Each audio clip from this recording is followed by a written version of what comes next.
Dam തുറന്നു ചിമ്മിനിപ്പുഴ ഒഴുകുന്നു. കുറുമാലിപ്പുഴ വെള്ളമുണ്ട്. അത് താഴത്ത് കർഷകർക്കുള്ള വെള്ളമാണ്. പാടങ്ങളുണ്ട് അവിടെ താഴത്ത്, നെൽകൃഷി, അതുപോലെ ഒരുപാട് വയലുകൾ. ഇങ്ങനെ ഇത് ചാലക്കുടി അല്ല, നന്ദിപുരം, അങ്ങനെ കുറേ പാടങ്ങളുണ്ട്. അങ്ങനെ ഒരുപാട് കർഷകരുണ്ട്. അവർക്ക് വേണ്ടിയുള്ള വെള്ളമാണ് ഈ പോകുന്നത്. പിന്നെ അതിൻ്റെ ഇടയിൽ ചെറിയ ചെറിയ വാഴക്കൃഷിക്കാരുണ്ട്, വലിയ വാഴക്കൃഷിക്കാരുണ്ട്. അതുപോലെ തന്നെ ഒരുപാട് ചെറുത് വലുത് ഉദ്ദേശിച്ച് കുറേശ്ശെ വാഴ വെക്കുന്നവർ, ചെറു പറമ്പുകൾ, അല്ലാതെ ഏക്കർ കണക്കിന് പറമ്പിൽ വാഴ വെക്കുന്നവർ.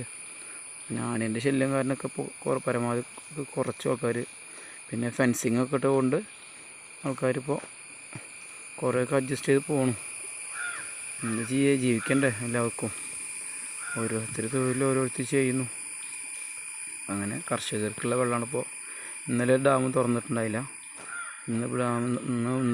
ഇന്നലെ രാത്രിയോ അല്ലെങ്കിൽ ഇന്ന് പുലർച്ചെയൊക്കെ തുറന്നിട്ടുണ്ടാവും. അത്രയും വെള്ളം. ഇന്നലത്തെ ഫോട്ടോസ് ഞാൻ എടുത്തിട്ടുണ്ട്, അയച്ചു തരുന്നുണ്ട്, കാണിച്ചു തരാം. ഇതിൻ്റെ കൂടെ വിടാം, അല്ലെങ്കിൽ വേറെ ഫോട്ടോസ് അയച്ചു തരുന്നുണ്ട്.